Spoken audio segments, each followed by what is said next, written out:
Yeah, you talk about having a defendant dead to rights. I'm sure Mr. Presta was very embarrassed when he realized that he had just lent $2,000 at 25% interest per week to an undercover detective. We're gonna have to be careful on this one, though. We're gonna have to watch out for an entrapment defense.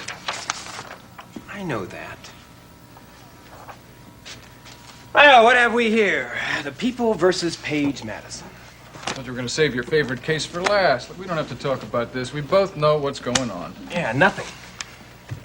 Don't start with me, huh? When are you gonna realize that it was stupid to grant the little Miss Moneybags immunity? Well, not as long as I still think that was the best way to catch the real bad guys. Oh, yeah, she was gonna lead us straight to the gang, especially Tobias. The only thing that's been led around here is us through the nose. Well, these things take time. You know, I was sure that testimony wasn't worth a hill of beans, even before that she admitted that she pulled those identities out of thin air. Human lie detector, huh, Cliff? She perjured herself. Well, you should have withdrawn that immunity immediately. Draper convinced me that she'd seen the error of her ways, that we had nothing to lose by giving her a second chance, right? Wow. I didn't realize that Draper Scott was running the district attorney's office. She acted in bad faith. Snow White should be in jail where she belongs. It's too soon. Now, what we're talking about here is a manhunt on a massive scale. It could be months before we see any results from her testimony. But you don't have months. Oh? Yeah. That election is less than 12 weeks away. Now, those people are going to have a dynamic district attorney, not somebody who sits on his hands. Well, I didn't expect to get your vote anyway. Look, I just don't want all my hard work to go for nothing. Now, you forget that I'm going to be the one sitting in this office doing all your work while you're out on that campaign trail? It sort of sticks in your craw, doesn't it? I mean, the fact that I'm going to be the one on the campaign trail and not you. What? What do you mean, man? Come on, you didn't think I was serious about what I said before, did you? Oh, no. Of course, if the committee had dumped me, then you would have been serious, wouldn't you? It's just water over the bridge. Or under the dam. You know, if you're going to continue being a public servant, you're going to have to watch your language. You were disappointed that I got that nomination, weren't you, Cliff? No. I was a little surprised, that's all. I didn't think it was possible to pull rabbits out of hats. Of course, then, if I had Mrs. Geraldine Saxon as my magician... Who told you that she had anything to do with it? Well, who else? I mean, she's buddy-buddy with the mayor, right? Who else could twist all the arms of everybody on that committee? Well, you may be right. She's some magician to have in your corner. Just what exactly is Geraldine Saxon to you, anyway? She is my secret lover. I keep her in an apartment over on River Street, and I take her flowers and candy every Wednesday afternoon. No kidding. Hey, you know, you had me going there for a while. I almost believed you, except I've seen your wife. That's the connection. Raven is the widow of Geraldine's adopted son, Kevin. Is that right? Come to think of it, didn't she once marry Deborah Saxon's old man, the notorious Tony Saxon? Well, now that we've got our genealogy straight, can we finish these cases, huh? Get down to work? Huh? Work. Oh, yeah, right. Deborah Saxon's stepmother, huh?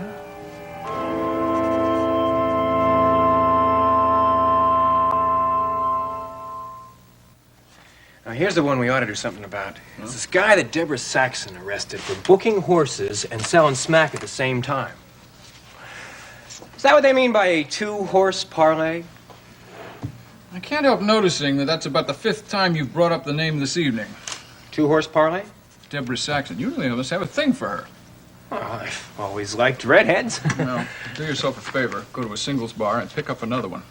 Why? I have known Deborah Saxon for a long time. Believe me, this is a losing proposition for you.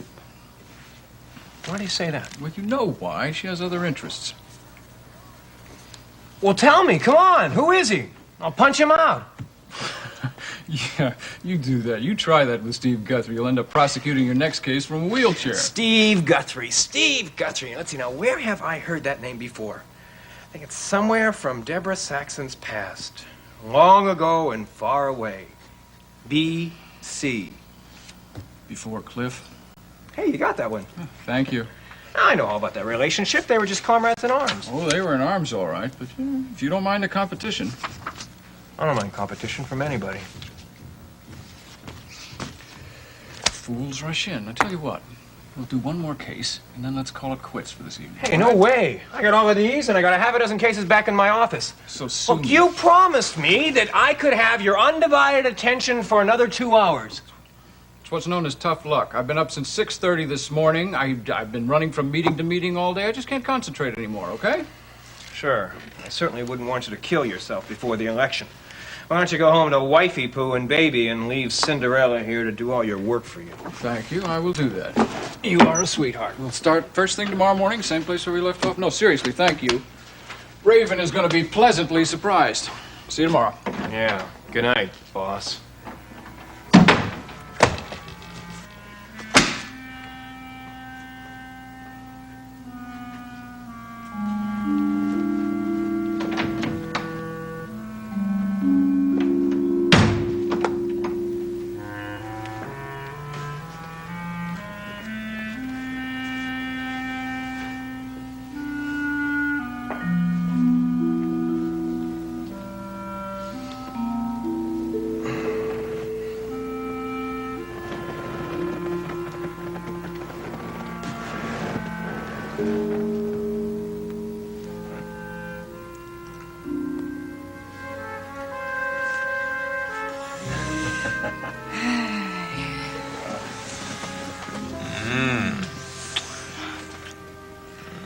It is such a shame that these moments are so few and far between.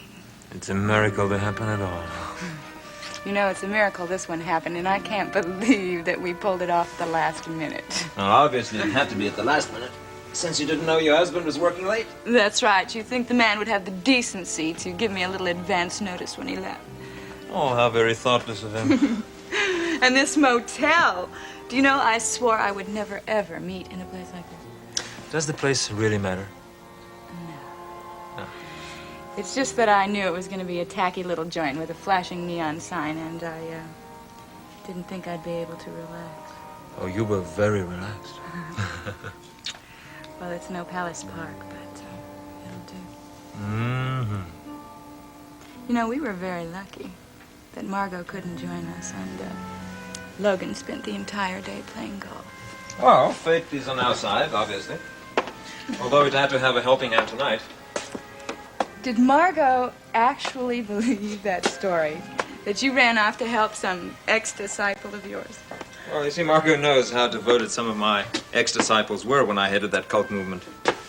So she couldn't very well refuse if I rushed off to aid someone who was threatening suicide. You are such a clever man. But the real hoax was perpetrated right under her nose. I had to have Mickey call me on my private line. I took the call a few feet away from her. You know, you're going to be in some trouble tomorrow, though. Why? Because suicides are usually in the newspaper, and when she doesn't read about it, she might be a little suspicious. Oh, no, but you see, the attempt never took place. I talked her out of it. Oh, you're so persuasive. As they say, necessity is the mother of invention. And boy, was it necessary that I see you tonight. Well, you know what else is necessary? What? I have to leave. Oh, but you told me Logan won't be home for another hour. Yeah, well, I just want to give myself a little leeway, you know? Ah, you'll need 15 minutes to get there. No, really, I don't want to take any chances. I have a baby, you know. Ah, Mrs. Harris will take good care of her. Well, you see, Mrs. Harris isn't there. I called her and she said that she wasn't feeling very well, so she couldn't come. Oh.